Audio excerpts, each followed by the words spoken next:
Chers auditeurs, vous êtes à l'écoute des messages de la bonne nouvelle de Jésus transmis à travers les prédications de l'Église adventiste du 7e jour, Église africaine francophone de Bruxelles.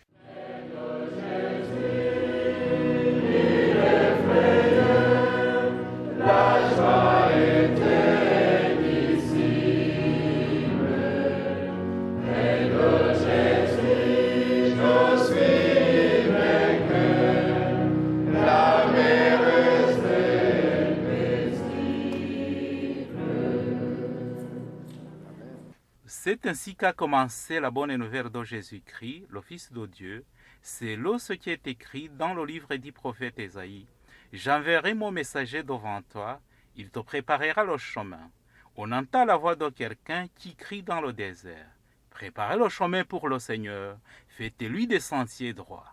Marc chapitre 1, verset 1 à 3. Itangiro ry'ubutumwa bwiza bwa Yesu Kristo, umwana w'Imana.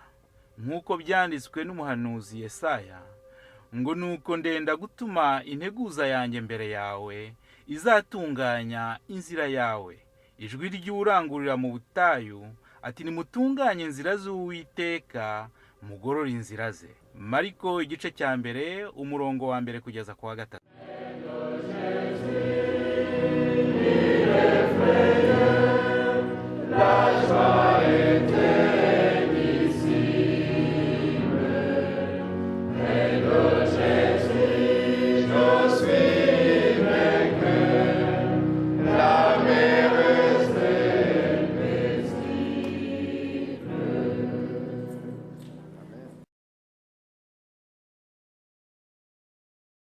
Bonjour et excellent sabbat à chacune et à chacun d'entre vous.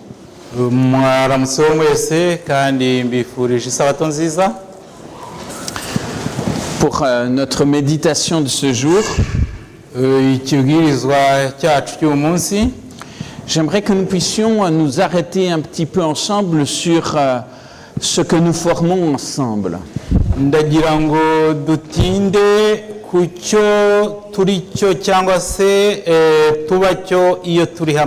Je précise bien, ce n'est pas sur l'endroit où nous nous trouvons, mais sur ce que nous sommes ensemble.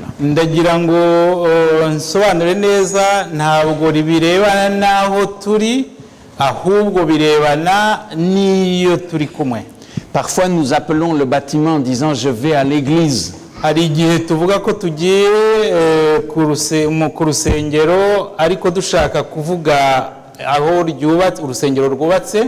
Mais l'église avant toute chose, c'est l'ensemble des croyants qui se réunissent et qui vivent leur foi ensemble. Ariko mbere ya byose itorero cyangwa urusengero n'abantu bateraniye hamwe kandi bahuje kwizera. J'aimerais m'arrêter un instant ici sur la manière dont la Bible nous parle de l'Église. Ndagira ngo tuvuge ku buryo Bibiliya iyita cyangwa se ifata itorero. Quelles sont les images que la Bible utilise en parlant d'Église? Iyo Bibiliya ivuga itorero ikoresha je vous lance la question. Quelles sont les images auxquelles vous pensez?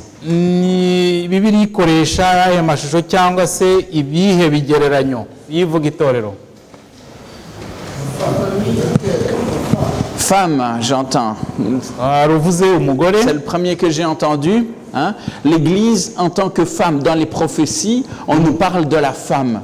La femme qui doit être gardée, fidèle pour son époux. Mu buhanuzi batubwira yuko iyo bashaka kuvuga itorero bavuga umugore cyangwa se bakoresha izina umugore ugomba kwitonda agategereza umugeni we.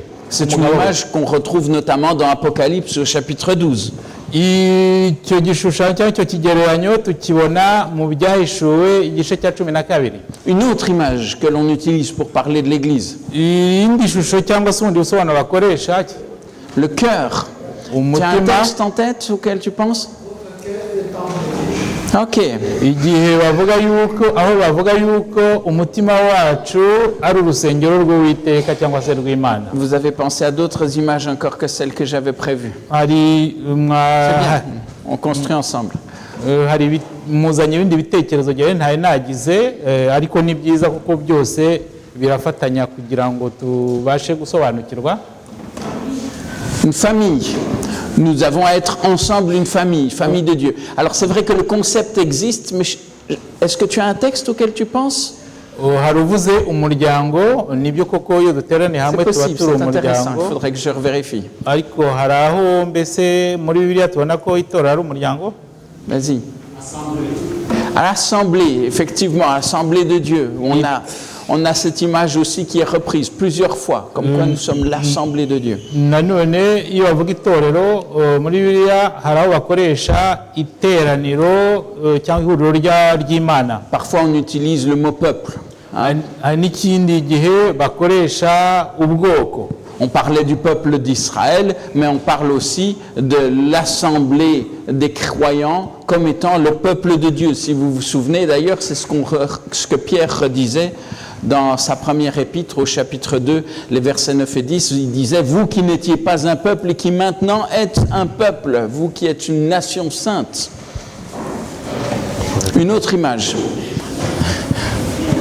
Hariya yaravuze ubwoko, noneho ubwoko ndetse bw'Imana, ubwoko bw'Abanyayisirayeli, noneho n'iteraniro ry'abantu nk'uko bateranya ari ubwoko bw'Imana. À quoi est comparée l'Église?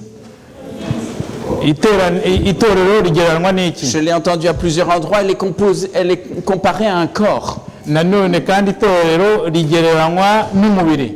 Reprenez avec moi quelques versets simplement. Reka turebere hamwe imirongo imwe. Dans l'Épître aux Romains au chapitre 12. Turebe mu Baroma igice cya 12. Nous lisons à partir du verset 4. Baroma igice cya 12 kuva ku murongo wa 4. Car comme nous avons plusieurs membres dans un seul corps et que tous les membres n'ont pas la même fonction, ainsi, nous qui sommes plusieurs, nous formons un seul corps en Christ et nous sommes tous membres les uns des autres. Ngo nuko mu mubiri umwe dufite ingingo nyinshi kandi ingingo zose zikaba zidafite umurimo umwe, natwe nuko turi kuko turi benshi nyamara turi umubiri umwe wa Kristo, umuntu wese n'urugingo rwa mugenzi we. C'est une image importante et Paul va la reprendre à de multiples reprises. Hano ni ishusho ryiza ry'ingenzi kuko Paulo azarikoresha henshi. C'est une image qu'il a aussi repris dans 1 Corinthiens au chapitre 12. Iki gishushanyo cyangwa se ishusho naryo yarikoresheje mu gitabo cy'Abakorinto cya mbere igice cya 12. Au verset 20, il va dire « Maintenant donc il y a plusieurs membres et un seul corps ». 1 Corinthiens 12, 20. Igice Abakorinto ba mbere igice cya 12 ku murongo wa 20. Aho dusoma ngo ariko noneho ingingo ni nyinshi naho umubiri n'umwe. Excusez-moi.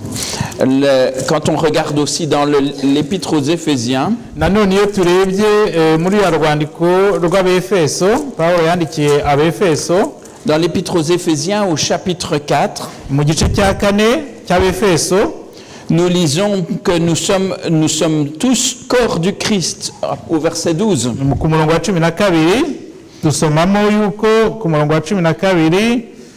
Je vais le reprendre même un petit peu avant, je vais le reprendre à partir du verset 11. Duhere ku murongo wa 11.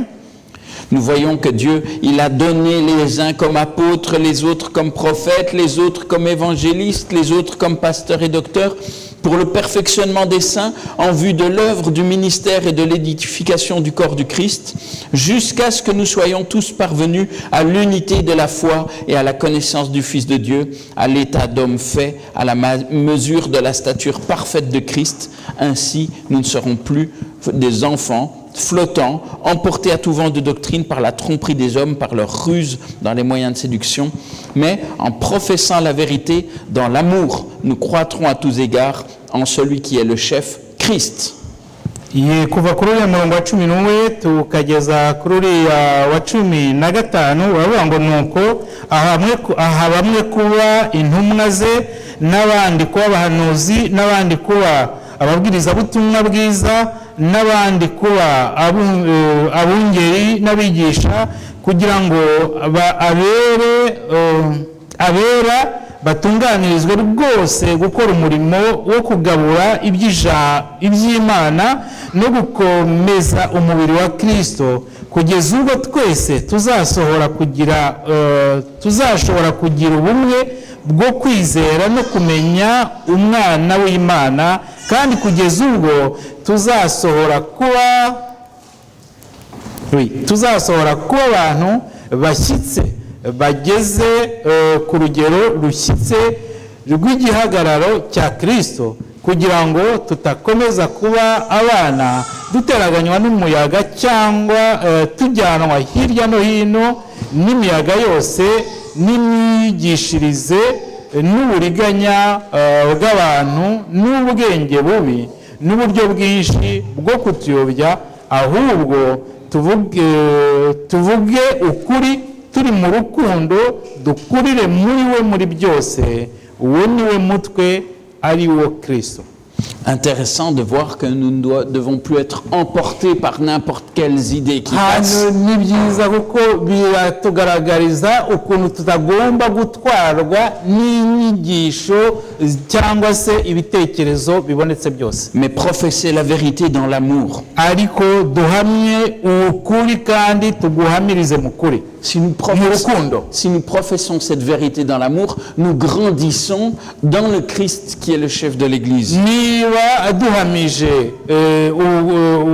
duhamije ukuri mu rukundo tuzakurira muri Kristo. Et Paul ne laisse aucun doute, le seul et véritable chef de l'Église, c'est le Christ. Hano Paulo nta gushidikanya na hamwe yigeze asigira abantu cyangwa se yerekana kuko ukuriye cyangwa se umutware w'umubiri wose w'itorero ni Kristo. Il suffit de regarder le verset 16.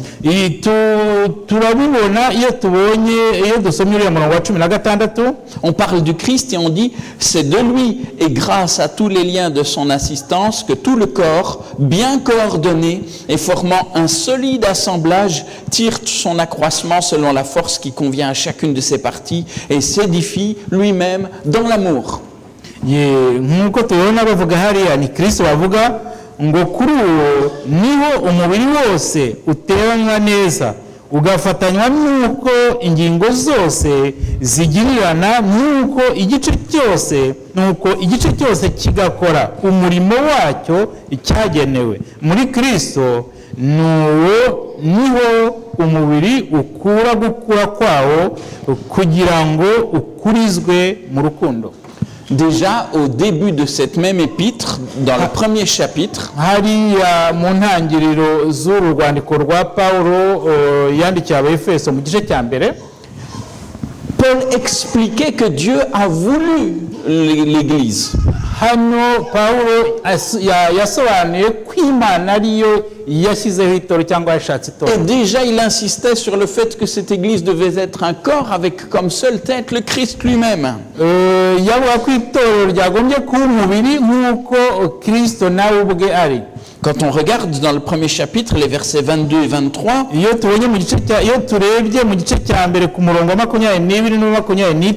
on nous dit que Dieu a tout mis sous ses pieds en parlant du Christ et qu'il l'a donné pour chef suprême à l'Église qui est son corps, la plénitude de celui qui remplit tout en tous. Hano ku murongo wa 22 na 23 w'igice cya mbere cy'Abefeso ngo kandi yamuhaye gutwara byose ibishyira munsi y'ibirenge bye imuha itorero ngo aba ari umutwe waryo usumba byose naryo ribe umubiri we ushyitse kandi ushyikirwamo na byose. Déjà dans l'évangile de Jean, ndetse mu butumwa bwiza bwa Yohana, Jésus utilisait une autre image en parlant de l'Église. Yesu yakoreshaga iyindi shusho cyangwa ikindi kigereranyo ashaka kuvuga itorero. Il comparait les fidèles à son troupeau. Yavugaga abagize itorero cyangwa abagize itorero akabagereranya n'umukumbi. Nous sommes son troupeau dont il est lui-même le bon berger. Turi umukumbi wa Kristo kandi we akaba ari umushumba wacu en disant attention aux bêtes sauvages qui peuvent venir et chercher à déchirer. avuga ati mwitondere ibirura bishobora kuza bije kubacagaguzamo. Le bon berger lui rassemble et garde. umushumba mwiza we arahuza agahuza intama ze cyangwa umukumbi we. On le trouve encore, même dans les épîtres de Paul, on trouve aussi cette idée que nous sommes le troupeau de Dieu. no muri izi nzandiko za Pawulo nabwo tubonamo icyo gitekerezo cy'uko turi umukumbi wa Kristo. Si nous regardons dans 1 Corinthiens au chapitre 3, iyo turebye mu gitabo cya mbere cy'abakorino igice cya 3, 1 Corinthiens 3, on le voit de manière très claire au verset 9. ku murongo wa 9 tubibona neza wa igice cya 3 cy'abakorino ba mbere. 1 Corinthiens 3, 9. abakorino ba mbere igice cya 3 umurongo wa 9. Paul dit car nous sommes ouvriers avec Dieu. Vous êtes le champ de Dieu, vous êtes l'édifice de Dieu. kuko twembi Imana ariyo dukorera namwe mukaba umurima w'Imana n'inzu yayo. Autant d'images qui sont utilisées. hari amashusho menshi yagiye akoreshwa ashaka kuvuga itorero. Et l'image d'édifice est une image qui est utilisée. nanone ijambo cyangwa ishusho ry'inyubako naryo ryarakoreshejwe. Mais de nouveau, quand on nous parle d'édifice, l'édifice, ce n'est pas la maison qui nous contient. nanone kandi wavuze inyubako ntabwo bashaka kuvuga inzu turimo. Paul le dit, toujours dans le même chapitre, au verset 16 et les versets suivants, iyo Pawulo abivuga muri kiriya gice cya 3 twasomye ku murongo wa 16, il va dire, ne savez-vous pas que vous êtes le temple de Dieu et que l'Esprit de Dieu habite en vous? Si quelqu'un détruit le temple de Dieu, Dieu le détruira, car le temple de Dieu est saint et c'est ce que vous êtes. ntimuzi yuko muri urusengero rw'Imana kandi ko umwuka w'Imana uba muri mwe? umuntu utsemba urusengero rw'Imana, Imana izamutsemba, kuko urusengero rw'Imana ari urwera kandi urwo rusengero ni mwe. Nous sommes son troupeau. turi umukumbi we. Nous sommes son champ. turi umurima we. Nous sommes son peuple. turi ubwoko bwe. Nous sommes son temple. turi urusengero rwe. Nous sommes cette femme qui doit se garder pour pouvoir rencontrer l'époux. turi uriya mugore ugomba kwitonda agategereza kuzahura n'umugabo we. Nous sommes ensemble un seul et même corps, tous membres de ce même corps dont il est la tête. turi hamwe, iyo turi hamwe turi umubiri umwe kandi tukaba dutegereje wa mutwe wacu.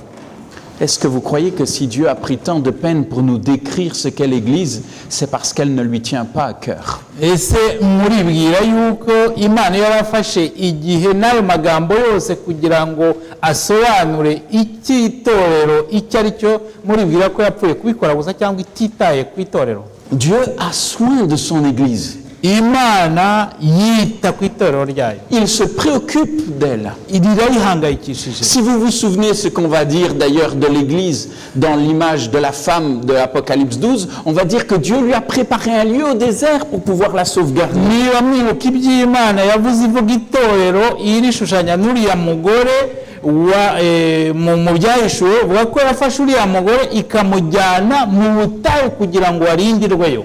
Dans Éphésiens au chapitre 5 et au verset 25,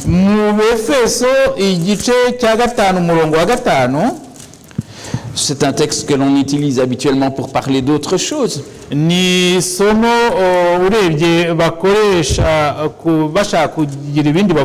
Généralement, on l'utilise pour parler des relations entre mari et femme.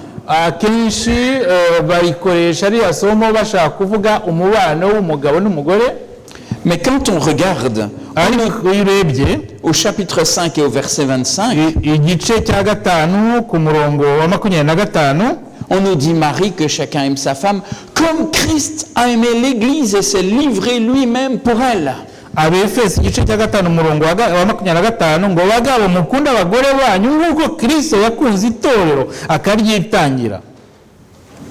Quand je lis ces textes,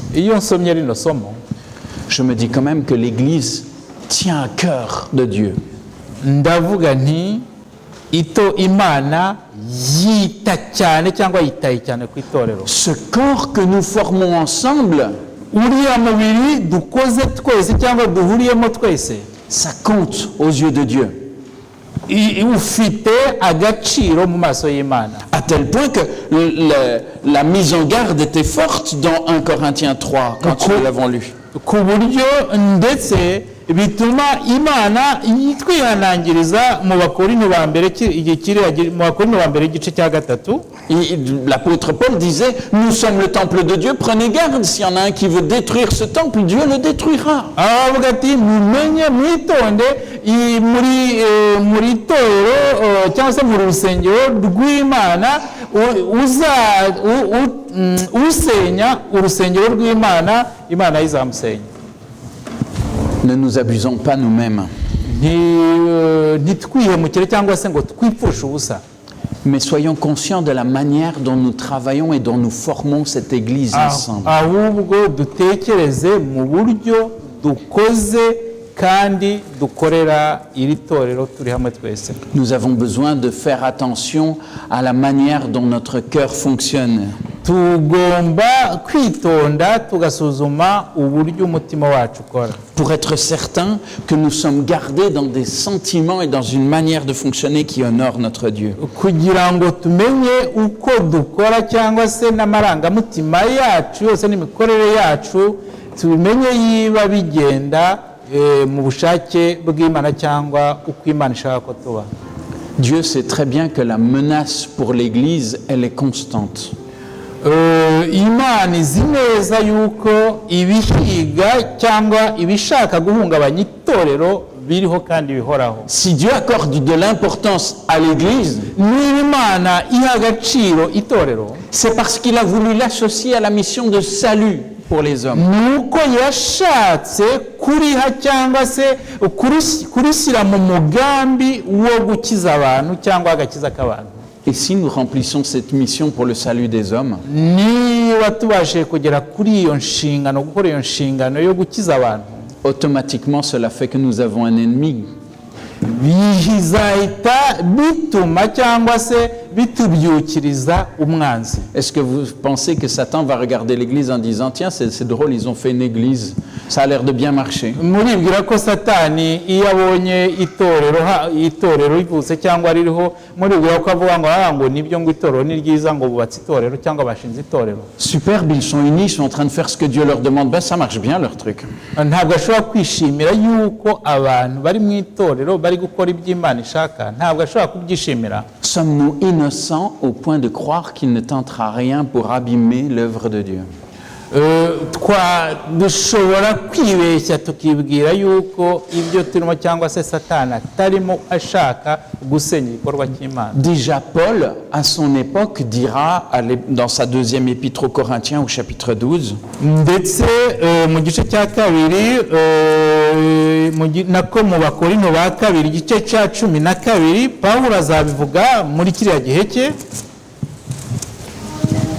2 Corinthiens au chapitre 12 et au verset 20. Ku murongo wa 20 igice cya 12 cy'Abakorinto ba kabiri.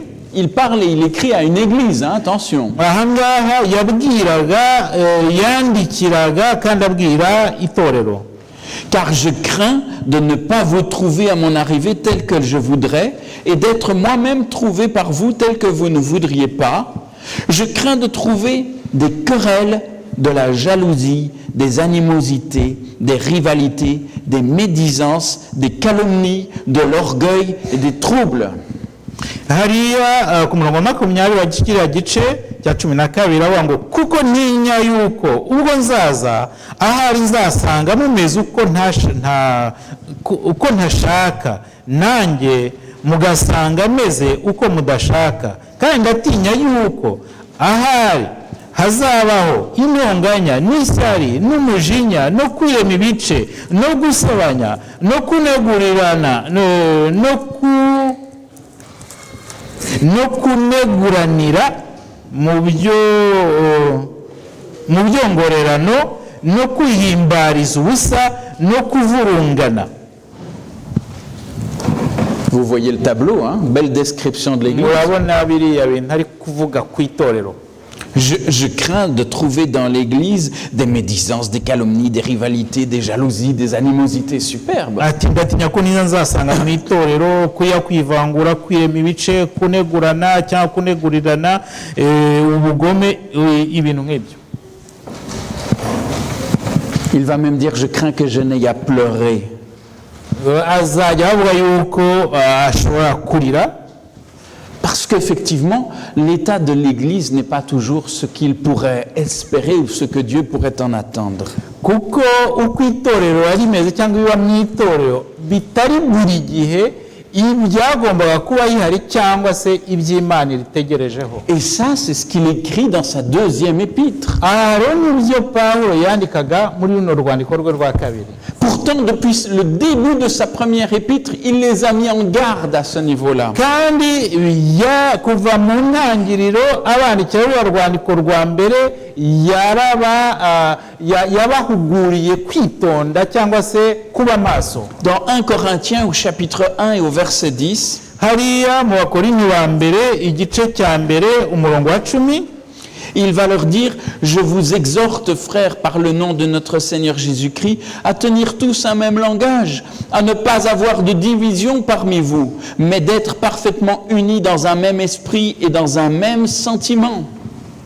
hariya avuga ati ariko bene data ndabingingira mu izina ry'umwami wacu Yesu Kristo kugira ngo mwese muvuge kumwe kandi he kugira ibice biremwa muri mwe, ahubwo muhurize hamwe rwose muhuje imitima n'inama.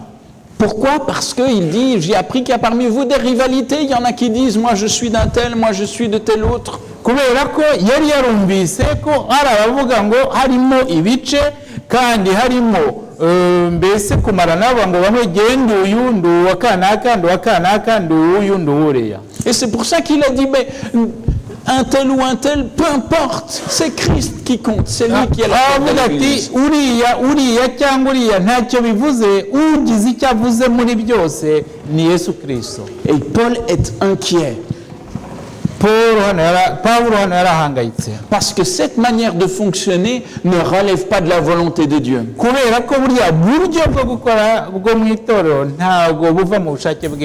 Parce qu'elle ne témoigne pas d'un état d'esprit qui honore notre Père.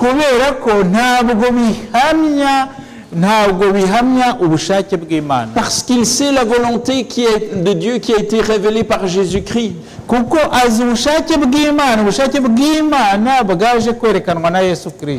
Si vous vous souvenez, dans Jean 17 au verset 21, Jésus disait qu'il prie pour que tous soient un comme toi, Père, tu es en moi et comme je suis en toi, afin que eux aussi soient un en nous et que le monde croit que tu m'as envoyé.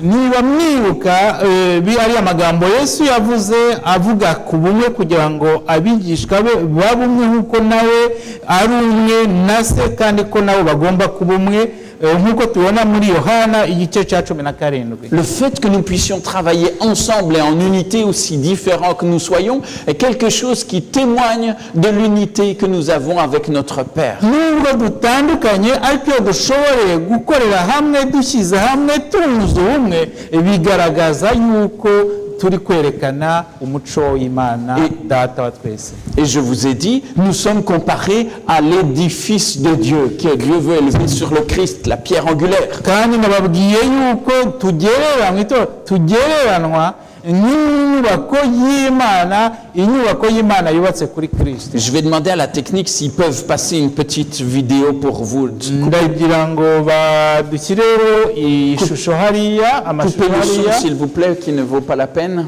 Ntabwo ari ngombwa ngo mushyire mu ijwi.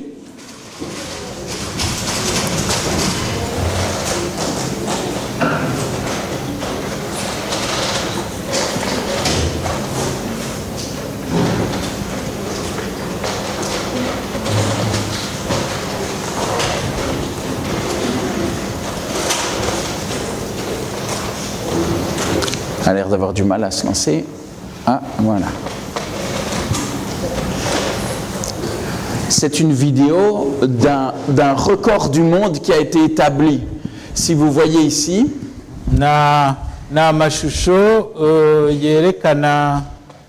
Ils sont en train de faire une tour avec des petits morceaux de bois. murabona bari kubaka umunara kandi bakoresheje uduce tw'ibiti. On empile des morceaux de bois et on les empile de plus en plus haut. urabona ko bagiye baterateranya uduce tw'ibiti noneho bikaba bigeze hejuru.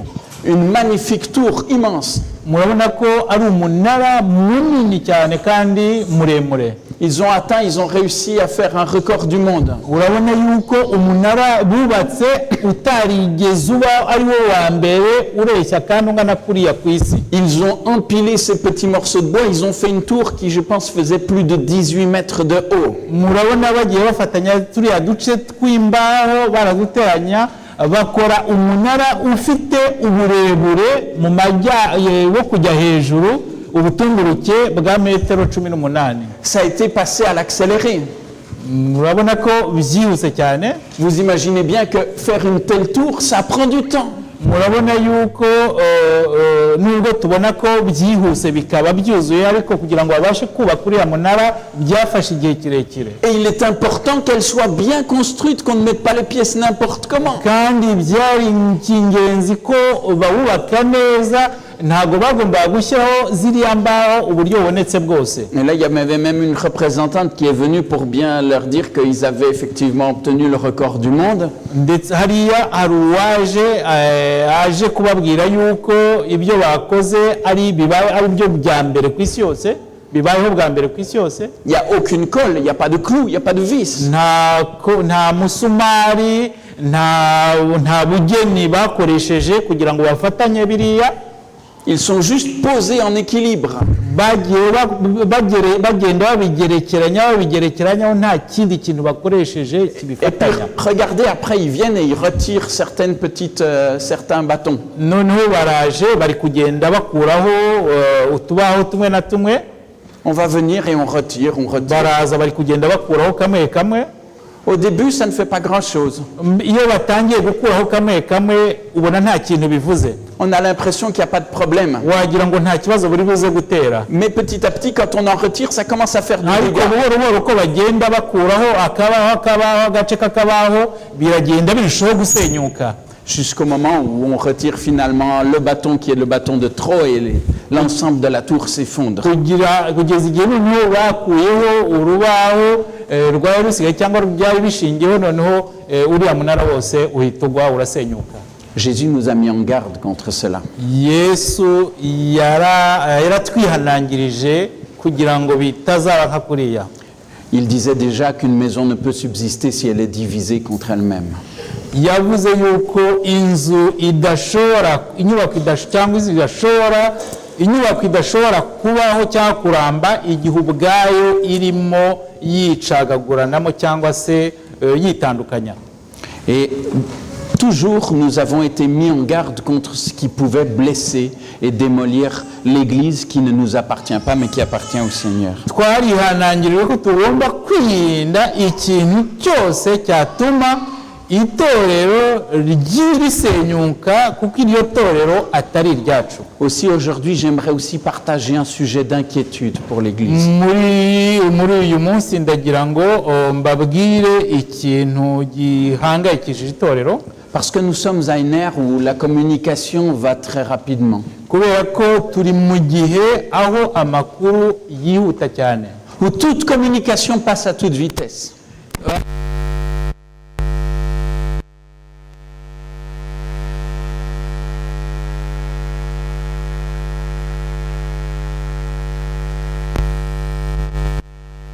Un fondement. ibintu by'ukuri n'ibintu bidafite aho bishingiye.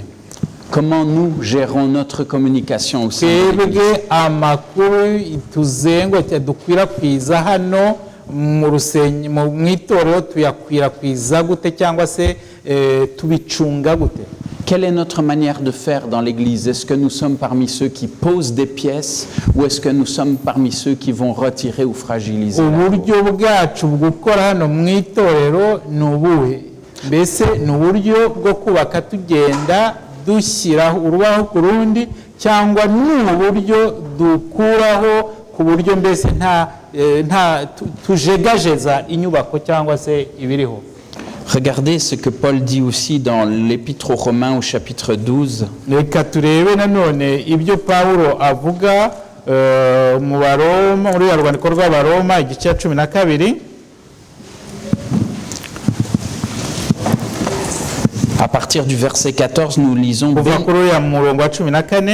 bénissez ceux qui vous persécutent, bénissez et ne maudissez pas. Ababarenganya mubasabire umugisha, mubasabire ntimubavume. Réjouissez-vous avec ceux qui se réjouissent, pleurez avec ceux qui pleurent. Mwishimane n'abishima, murirane n'abarira. Ayez les mêmes sentiments les uns envers les autres. N'aspirez pas à ce qui est élevé, mais laissez-vous attirer par ce qui est humble. Ne soyez point sages à vos propres yeux. Muhuze umutima ntimukararikire ibikomeye, ahubwo mwemere kubana n'ibyoroheje, ntimukiyite abanyabwenge. Ne rendez à personne le mal pour le mal, recherchez ce qui est bien devant tous les hommes. Ntimukiture umuntu inabi yabagiriye, mwirinde kugira ngo ibyo mukora. S'il est possible, autant que cela dépend de vous, soyez en paix avec tous les hommes. Mwirinde kugira ngo ibyo mukora bibonekere abantu bose uko ari byiza. Niba bishoboka kurwanya uruhande, mubane amahoro n'abantu bose. Ne vous vengez point vous-même, bien-aimés, mais laissez agir la colère, car il est écrit: à moi la vengeance, à moi la rétribution, dit le Seigneur. Bakundwa, ntimukihoranire, ahubwo mureke Imana ihoresha uburakari bwayo, kuko byanditswe ngo guhora n'ukwanjye nige uzitura niko Uwiteka avuga. Et vous pourriez continuer la lecture du texte, mais je veux reprendre déjà seulement le verset 21. Mushobora gukomeza mugasoma, ariko ndagira ngo dusomere hamwe uriya murongo wa 21. Ne te laisse pas vaincre par le mal, mais surmonte le mal par le bien. Ikibi cye kukunesha, ahubwo unesheshe ikibi cyiza. Attention à ne pas être contaminé par le mal et ne pas nous-mêmes devenir des agents qui répandent toujours le mal. Twirinde tutanduzwa n'ikibi kandi natwe ugasanga tubaye ibikoresho byo gukwirakwiza ikibi. Il y a de nombreuses mises en garde à ce niveau-là. Hari imirongo myinshi muri Bibiliya itwihanangiriza. On les trouve dans différents textes. Tubibona mu masomo menshi. Si nous lisons dans Galates au chapitre 5,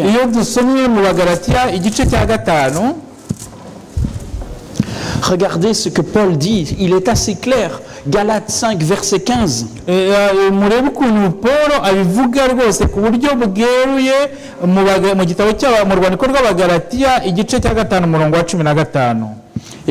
je ne peux pas le lire sans lire à partir du verset 13. Je suis désolé, je lis beaucoup de textes, mais à partir du verset 13, nous lisons: Frères, vous avez été appelés à la liberté, seulement ne faites pas de cette liberté un prétexte pour vivre selon la chair. Ne vivez pas comme l'ensemble des hommes. Mwamagariwe umudendezo, ariko umudendezo wanyu ntimukawugire urwitwazo rwo gukurikiza ibya kamere, ahubwo mukorerane mu rukundo. Mais rendez-vous par amour serviteurs les uns des autres. Ahubwo mukorerane mu rukundo. Car toute la loi est accomplie dans une seule parole, celle-ci: tu aimeras ton prochain comme toi-même. Kuko amategeko yose asohorera mu ijambo rimwe ngiri ngo ukunde mugenzi wawe nk'uko wikunda. Or, il va dire: mais si vous vous mordez et si vous vous dévorez les uns les autres, prenez garde que vous ne soyez détruits les uns par les autres. Uriya murongo wa 15 avuga ngo ariko rero nimushikurana mugaconshomerana mwirinde mutamarana. Si chaque petite colonne de cette tour commence à se disputer avec celle qui est à côté, niba ariya mashami cyangwa biriya bice by'uriya munara uko bimeze bitangiye ubwabyo bisubiranamo cyangwa bigongana. Si moi qui suis soutien à mon niveau, je commence à dire à la colonne à côté: toi t'es pas une bonne colonne, agatangira akavuga ati ngewe ndi hano n'inge mfashe izimba utu duce tw'imbaho twose wowe uri hariya hirya we ntacyo umaze. Il faudra pas longtemps avant que l'entièreté de la tour s'écroule, y compris la position où je me trouve. ntabwo bizatinda kugira ngo wa munara wose usenyuke naho nanjye naba mpagaze naho kandi hazasenyuka. Et Paul va préciser même au verset 19 que les œuvres de la chair, or nous savons que nous ne devrions pas vivre selon la chair, sont évidentes. Débauche, impureté, dérèglement, idolâtrie, magie, rivalité, querelle, jalousie, animosité, dispute, division. Hano agakomeza ku murongo wa 19 avuga ngo dore imirimo ya kamere, tukavuga yuko kandi duhamagarirwa kwirinda imirimo ya kamere, ngo dore imirimo ya kamere iragaragara ni gusambana no gukora ibiteye isoni n'iby'isoni nke no gusenga ibishushanyo no kuroga no kwangana no gutongana n'ishyari n'umujinya n'amahane no kwitandukanya no kwirema ibice no kugomanywa no gusinda n'ibiganiro bibi n'ibindi bisa bityo. Vous avez remarqué que ce sont les mêmes choses que celles qu'il craignait de rencontrer dans l'église? Mwabonye yuko ibyo yanditse hano bihuye na bimwe yavuga ko atinya kuzabisanga muri rya torero. Paul dit attention, les œuvres de la chair, c'est ça. Paul avuga ati mwitonde imirimo ya kamere ni iyi ngiyi. Et dans un autre texte, il va dire voilà ce que je crains de rencontrer dans l'église. Les mêmes choses. Ce qui veut dire véritablement, comme il le dit au verset 15, que si nous commençons à nous dévorer les uns les autres, ce n'est pas l'œuvre de l'esprit que nous sommes en train d'accomplir. turimo tumarana ibyo ntabwo ari igikorwa cyangwa biva ku mwuka wera. Et il n'y a pas que Paul qui mettait en garde à ce niveau-là. Ntabwo ari Pawulo gusa wiyamaga cyangwa se waburiraga. Je voudrais reprendre dans l'épître de Jacques. Ndagira ngo tusome hariya muri ya rwandiko rwa Yakobo. Jacques au chapitre 13, au chapitre 3, excusez-moi. Jacques chapitre 3 à partir du verset 13.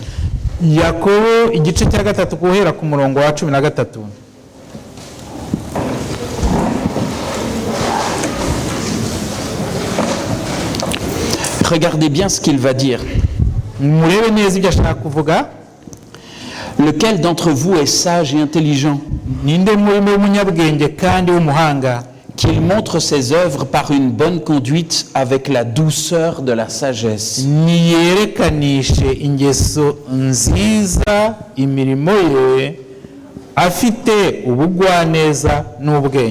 Mais regardez bien, si vous avez dans votre cœur un zèle, ils ont du zèle. Mais un zèle amer et un esprit de dispute.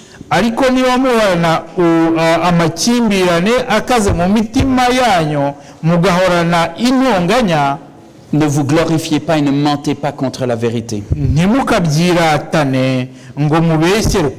Cette sagesse n'est point celle qui vient d'en haut, mais elle est terrestre, charnelle, diabolique. Mais nibwo bumanuka buvuye mu ijuru, ahubwo n'ubw'isi n'ubw'inyamaswa abantu ndetse n'ubw'abadayimoni. Car là où il y a un zèle amer et un esprit de dispute, il y a du désordre et toutes sortes de mauvaises actions. Kuko amakimbirane n'intonganya biri ariho kuvurungana kuri no gukora ibibi byose. La sagesse d'en haut est premièrement pure, ariko ubwenge buva mu ijuru. Ensuite pacifique, modérée, conciliante, pleine de miséricorde et de bons fruits, exempte de duplicité et d'hypocrisie. Le fruit de la justice est semé dans la paix par ceux qui recherchent la paix. Ariko ubwenge buva mu ijuru irya mbere buraboneye kandi n'ubw'amahoro n'ubw'ineza bwemera kugirwa inama bwuzuye imbabazi n'imbuto nziza butarobanura ku butoni kandi butagira uburyarya. C'est un message qui est assez fort. Ni ubutumwa bwimbitse. Jacques, il va aussi très très clairement. hano Yakobo yabibonaga ku buryo bugaragara cyane, en disant attention, cette sagesse qui va provoquer justement de la division et ainsi de suite, c'est pas quelque chose qui est de Dieu. aravuga ati mwitonde kuko ubwo bwenge buzana amacakubiri n'amakimbirane ntabwo buvuye ku Mana. Mais il parle aussi d'une sagesse terrestre, charnelle, diabolique. akavuga yuko ubwo ngubwo ari ubwenge bwa mpyisi muntu, ndetse akajya n'ubwo avuga yuko ari ubw'abadayimoni buva ku badayimoni. De la même manière, on a de multiples textes. Je vous donnerai simplement certaines petites références. Nous n'aurons pas le temps de les lire tout ensemble ici. hari amasomo menshi ntabwo ndaba ariko ntabwo turasomera hamwe kuko nta gihe twayibona. Un homme violent excite des querelles. umuntu w'umunyarugomo azana cyangwa se atera uburakari. Mais, nous dit le livre des Proverbes, tubibona mu gitabo cy'imigani, celui qui est lent à la colère apaise les disputes. ariko umuntu utihutira kurakara acubya amakimbirane cyangwa se acubya intonganya. Vous trouverez ce texte dans les Proverbes au chapitre 15 et au verset 18. ibyo tubibona mu gitabo cy'imigani igice cya 15 ku murongo wa 18. Mais vous pourrez reprendre toujours dans le même livre des Proverbes, le chapitre 16, verset 28. mushobora no kureba muri kiriya gitabo cy'imigani igice cya 16 ku murongo wa 28, Le chapitre 18, le verset 6. mu gice cya 18 ku murongo wa 6, Le chapitre 26, verset 21. ku gice cya 26 ku murongo wa 21. C'est très intéressant comme texte. iki gice uyu murongo ni umurongo mwiza cyane. Toujours on nous dit la même chose, les lèvres de l'insensé se mêlent aux querelles et sa bouche provoque les coups. batubwira ngo nk'uko amakara acwekera bakenyegeza amandi cyangwa nk'izishyirwa ku muriro, niko ukundwa intonganya acana impaka. Et on va le dire, le texte continue même. Lisez les versets qui suivent. La bouche de l'insensé cause sa ruine. Ses lèvres sont un piège pour son âme. Les paroles du rapporteur sont comme des friandises. Elles descendent jusqu'au fond des entrailles et puis ensuite, ça détruit. mukomeze kuva kuri ya murongo wa 21 musome n'iriya mirongo ikurikira ngo amagambo y'inzimuzi yongorerana aryohera amatwi kandi akuzura umutima. ururimi ruvuga urukundo ruvanze n'umutima mubi ni nk'ikibindi gihombeshejwe inkamba z'ifeza. ugakomeza ugasanga ukuntu bisenya, ururimi ruri rusenya. Dans Tite, au chapitre 3 et au verset 10, muri Tito igice cya 3 umurongo wa 10, Paul va dire il faut avertir une ou deux fois ceux qui causent des divisions. Tito igice cya 3 umurongo wa 10, 3:10. Wai, umurongo wa 10, nihagira uwirema ibice numara kumuhana ubwa mbere n'ubwa kabiri ntukamwemere, kuko uzi yuko umeze atyo agoramye kandi akora ibyaha yicira urubanza. Je vais traduire en français. Ouais. Et donc, il nous dit que celui qui provoque des divisions, il faut s'en éloigner. atubwira yuko utera cyangwa se uwenyegeza amacakubiri agomba kwegezwaho cyangwa umuntu agomba kumuhunga. Cette unité ne veut pas dire que nous sommes tous toujours des mêmes opinions. gusa ubumwe ntabwo buvuga ko cyangwa busobanura ko buri gihe tuba dufite cyangwa twumva ibintu kimwe. Cette unité ne signifie pas que de temps en temps nous n'avons pas des envies, des idées ou des compréhensions différentes des choses. ubumwe ntabwo buvuga ko rimwe na rimwe dushobora kugira ibitekerezo ku kintu, ibitekerezo bitandukanye ku kintu kimwe cyangwa se ku kindi. Mais si c'est l'Esprit de Dieu qui dirige nos actions, ariko yiba ari umwuka w'Imana uyobora ibikorwa byacu, elle mène toujours à rechercher le chemin de la paix. uwo mwuka uzatujyana kugira ngo twese dushakishe amahoro. Cela nous mène toujours à pouvoir essayer de fonctionner et de nous articuler en paix avec les autres. ibyo bigatuma twese dushobora cyangwa se tuzashobora gukorana mu buryo bwiza kandi tugakorana mu mahoro. C'est ce que Paul lui-même a dit. nibyo Pawulo nawe ubwe yavuze.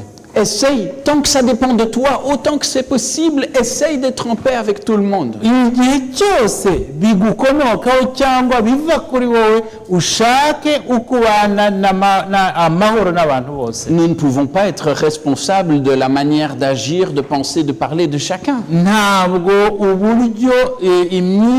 dushobora kugenga cyangwa se kubarwaho imyitwarire cyangwa imigenzereze mibi y'undi muntu. Mais Paul veut faire réfléchir chacun d'entre nous sur sa propre attitude. Ariko noneho Pawulo hano arashaka kugira ngo buri wese atekereze ku myitwarire ye bwite. Est-ce que je suis un ouvrier de division ou est-ce que je suis un ouvrier de paix? Ndi umukozi uharanira kugira ngo abantu habe ubumwe cyangwa ndi umukozi wo kugira ngo habe amacakubiri. Aussi, je dois vous dire que parfois je suis peiné et inquiet de voir les choses qui se déroulent autour de nous dans nos églises. Ndagira ngo mbabwire ko mbabazwa cyane n'iyo numva ibintu bigenda bikorwa cyangwa bivugwa cyangwa biba mu matorero yacu. Et ne vous inquiétez pas, je ne suis pas en train de pointer des problèmes internes à l'église ici locale. Ntimugire ngo ndishaka kuvuga ibibazo byihariye biri mu itorero hano iri ngiri ryacu. Mais une dynamique qui se développe parfois dans nos communautés. Ahubwo ni indwara yateye cyangwa igenda ikwirakwira mu matorero yacu. On fait circuler des tonnes de messages. Ugasanga hari ubutumwa bwinshi bagenda bohereza. Toujours par derrière. Kandi bakabikora banyuze inyuma. On ne s'adresse pas à ceux à qui on prétend avoir un problème, mais on essaye de répandre du doute, de la calomnie et de la division par derrière. Hano ugasanga ahubwo ibyo bari kuvuga cyangwa ibyo banenga ntago babibwiye uwo bireba ahubwo ugasanga baranyuranya bagenda babikwiza babibwira abo bitareba. On essaye de constituer des groupes de pression. None ugasanga bashatse gushyiraho amaco yo kugira ngo atere ubwoba cyangwa se atere ubwoba. Et je ne voudrais pas non plus être injuste envers ceux qui le font. Ariko nanone ntabwo nshaka kwamagana cyangwa ntabwo nshaka kwamagana ababikora. Je veux continuer à croire qu'ils le font peut-être en pensant que c'est une bonne chose pour l'Église. Kuko ntekereza ko babikora batekereza yuko ari ikintu cyiza bari gukora itorero. Parfois, il peut leur sembler peut-être que l'Église est en danger et qu'il faut agir, réagir ou faire ceci ou cela. Hari igihe bashobora kumva yuko itorero yenda rifite ibibazo yenda kugira ngo rive muri ibyo bibazo umuntu yakora muri buryo cyangwa muri buriya buryo. Mais la meilleure volonté du monde ne justifie pas tous les moyens d'action. Ariko nubwo umuntu yaba afite ubushake bwiza, ariko ubushake bwiza ntabwo nanone umuntu abukoresha cyangwa se abukwirakwiza mu buryo bubonetse ubwo ari bwo bwose. Je crains qu'à chaque fois que nous favorisons des activités qui se déroulent en marge de l'Église, kuko ndibwira ko igihe tuzahigira ibikorwa bigenda bikorewe inyuma y'itorero, petit à petit nous construisons un esprit de méfiance et de défiance envers l'Église et nous l'affaiblissons. Kuko bizatuma habaho umwuka mubi cyangwa se uca intege abakristo kandi noneho bibe byasenya n'itorero. Je crains que quand nous ne nous contentons pas de recevoir des messages qui sont des messages d'accusation et de division, mais que nous les renvoyons, je crains que nous aussi nous soyons parmi ceux qui petit à petit créent des fissures dans l'édifice de l'Église. Ndatinya ko gukwirakwiza ubutumwa cyangwa se ubutumwa ibintu birebana n'ibirego cyangwa se n'ibindi natwe ubwacu usanga ntinya ko natwe tuba abakozi basenya. Je ne voudrais pas être angélique et me dire qu'il n'y a aucune difficulté auquel l'Église fait face, qu'il n'y a aucun problème que nous devons gérer ensemble. Ntabwo nshaka kuvuga ko itorero harimo abamarayika ko itorero nta makosa rishobora gukora cyangwa nta makosa hari cyangwa nta kintu kibi gihari. Ce ne serait pas réaliste. Nanone ntabwo namvugishije ukuri. Mais je pense qu'encore une fois, chacun d'entre nous doit réfléchir à ce qu'il fait de nos jours simplement avec un petit clic. Est-ce que je renvoie ces informations ou est-ce qu'elles s'arrêtent chez moi? Gusa nanone buri wese agomba gutekereza akareba amakuru amugezeho yiba akamenya icyo yakoresha yiba agomba guhita yohereza abagenzi be cyangwa yakwirakwiza hirya cyangwa yiba yagumana akabanza akayatekereza pour que l'Église ne devienne pas un champ de bataille, kugira ngo itorero itaba isibaniro, pour que nous ne fonctionnions pas comme le monde fonctionne. kugira ngo tudakora nk'uko hanze hakora. Si nous commençons à monter des groupes de pression pour pouvoir faire triompher telle ou telle idée, telle ou telle cause dans l'Église, kuko niba dutangiye gushyiraho uduco cyangwa se udutsiko dutuma igitekerezo kimwe cyangwa ikindi gihita, en quoi témoignons-nous de l'Esprit de notre Seigneur? none ni gute naho twebwe twaba turi guhamya umwuka w'Imana? Est-ce que nous ne fonctionnons pas alors comme n'importe quel syndicat en groupe de pression? none se ntabwo twaba turi gukora nk'ariya amashyirahamwe yo hanze ajyaho kugira ngo atume ibyo bashaka bigerwaho?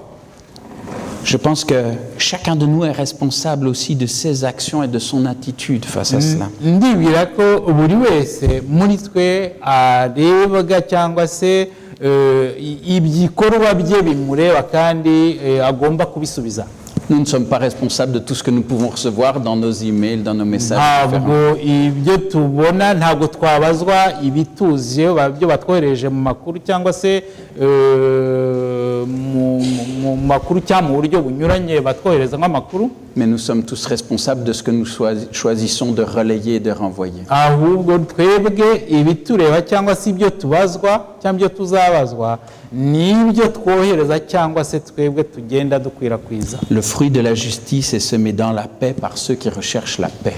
imbuto yo gukiranuka ikora amahoro kandi Le fruit de la justice imbuto yo gukiranuka est semé dans la paix itangwa cyangwa ibibwa mu mahoro par ceux qui recherchent la paix. kandi ikabibwa n'abashaka amahoro. Nous avons besoin de travailler ensemble dukeneye gukorera hamwe et non pas de nous déchirer. ariko ntabwo ari ugucagagurana, Parce que si nous nous déchirons, nous serons tous détruits. kubera ko nitucagagurana twese tuzashira. Chacun d'entre nous est responsable de ses actions. buri wese ni azabazwa ibikorwa bye. Si Dieu prend tant de soin pour essayer de construire son Église, niba Imana ifata igihe kugira ngo yubake itorero rye, prenons garde nous aussi de ne pas être parmi ceux qui la détruisent. twitonde kugira ngo natwe tutaba mu barisenya, Parce que chacun de nous sera responsable devant Dieu de ses actions et de son attitude. kuko buri wese azabazwa imbere y'Imana ibikorwa bye n'uburyo yitwaye. Il peut y avoir des erreurs qui sont commises ashobora kuboneka amakosa, par chacun d'entre nous à un moment ou à un autre. kandi buri wese muri twe ashobora gukora amakosa igihe kimwe cyangwa igihe kindi, Et nous en sommes redevables devant Dieu. kandi ibyo byose tuzabisubiza imbere y'Imana. Mais si nous commençons à essayer de les propager, ariko niba dutangiye kubikwirakwiza, là aussi nous ne serons pas trouvés comme innocents. nabwo Imana ntabwo izatubona nk'abera. Si Dieu a de l'amour pour l'Église, niba Imana ikunda itorero si nous en faisons partie, kandi twaba tugize itorero, que nous puissions aussi avoir de l'amour et prendre soin de cette Église. natwe tugire urukundo kugira ngo twite cyangwa tubungabunge itorero. S'il lui a été prêt à se sacrifier, à mourir pour elle par amour, niba yarafashe igihe agashaka gupfira itorero kubera urukundo, que nous ne soyons pas ceux qui vont en être les fossoyeurs. ntabwo ari twebwe noneho twebwe tugomba guhamba itorero.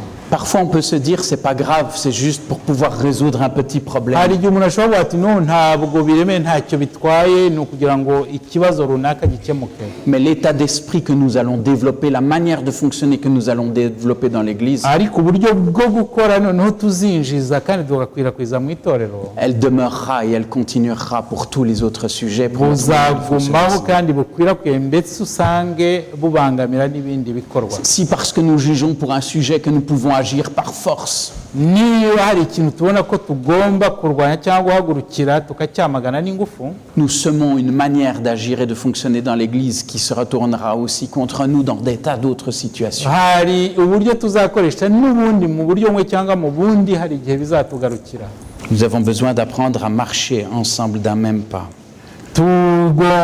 dukeneye kwiga gukorera hamwe kandi no kujyana tukagendera hamwe. Et quand il y a des difficultés, ne pas chercher nous-mêmes à être le bras de la vengeance. Niba kandi hari ibibazo ntabwo tugomba kuba twebwe kuba ukuboko cyangwa se kuba abahora. Laissons cette vengeance et cette rétribution à celui à qui elle appartient. Tureke uko guhora no guhemba ibibi uwo bigomba cyangwa se ugomba kubikora. C'est le Seigneur qui a reçu cette responsabilité-là. N'Imana ifite ubwo bubasha. Nous aussi, nous avons besoin de fonctionner de sa manière à lui. Natwe kandi tukaba dukeneye gukora nko uko ibishaka. Je voudrais lire un passage de conclusion avec vous dans l'Épître aux Philippiens au chapitre 3. Ndagira ngo dusomere hamwe isomo riri mu Bafilipi igice cya 3. Philippiens au chapitre 3 à partir du verset 15. Na Filipi igice cya 3 umurongo wa 15.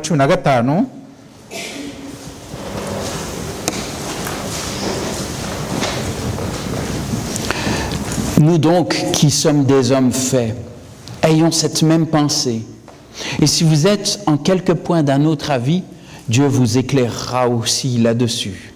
Seulement, au point où nous sommes parvenus, marchons d'un même pas.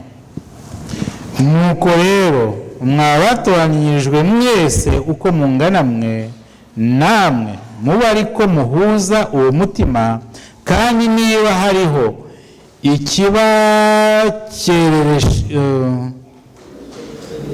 ikibatekereresha ukundi cyose, Imana izakibahishurira nacyo.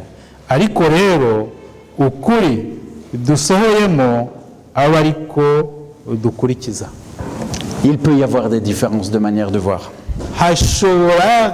Dushobora kubona ibintu mu buryo butandukanye. Confions-nous dans celui qui est la tête de l'édifice. Noneho ibyo reka tubiture Imana iyo mutwe w'itorero. Dieu nous éclairera aussi si nous cherchons. Imana kandi izatumurikira igihe tuzabishakisha. Dans l'Ancien Testament, on disait aussi le même message différemment. Muri Bibiliya mu isezerano rya kera ubu butumwa nabwo bwaratangwaga cyangwa bwari buhari ariko mu bundi buryo. Suis mon peuple sur lequel mon nom est invoqué. Niba ubwoko bwanjye bwitiriwe izina ryanjye, s'humilie, nibwicisha bugufi, s'il prie, s'il cherche, bugasenga kandi bukanshaka, alors Dieu va intervenir. Imana izaza izabatabara. Qu'aucun de nous ne pense que cela dépend de sa force, que nous sommes appelés à devenir des petits Zorro modernes en version chrétienne. Muri twe ntabwo ugomba kwibwira yuko ubuhangange bwe ari bwo bushobora kuzatuma tugera hejuru cyangwa tugera ku kintu. Mais que nous puissions œuvrer par la prière et par l'humilité à pouvoir faire triompher un état d'esprit qui rend témoignage de Dieu. Mu kwicisha bugufi kandi ucishe mu kuri duhamya Imana. Que le Seigneur nous garde. Imana iturinde. Amen. Prions ensemble. Dusenge. Seigneur Dieu Père éternel, nous te sommes reconnaissants parce qu'aujourd'hui encore, chacun d'entre nous, tes enfants, nous pouvons nous tenir devant toi.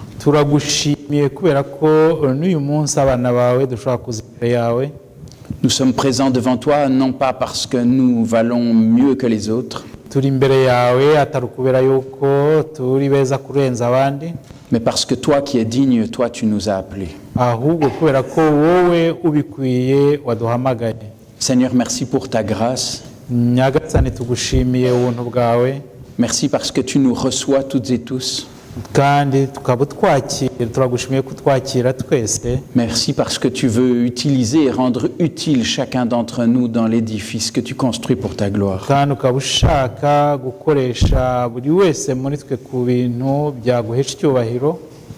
Seigneur, que personne d'entre nous ne se sente inutile.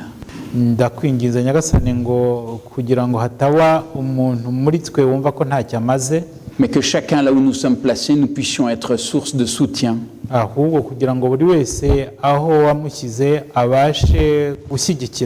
Source d'encouragement. Source de pouvoir te rendre gloire. Seigneur, aide-nous à être les uns et les autres des appuis.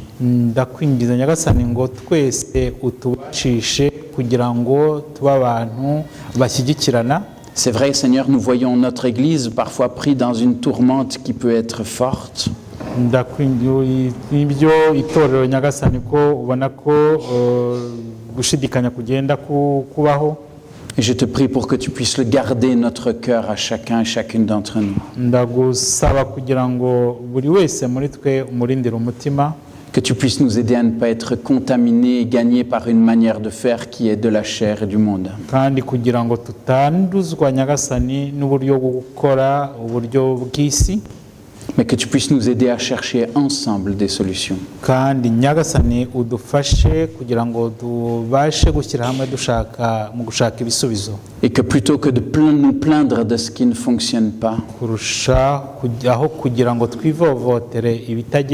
que tu puisses nous aider là où tu nous places les uns et les autres à être ensemble une source de bénédiction.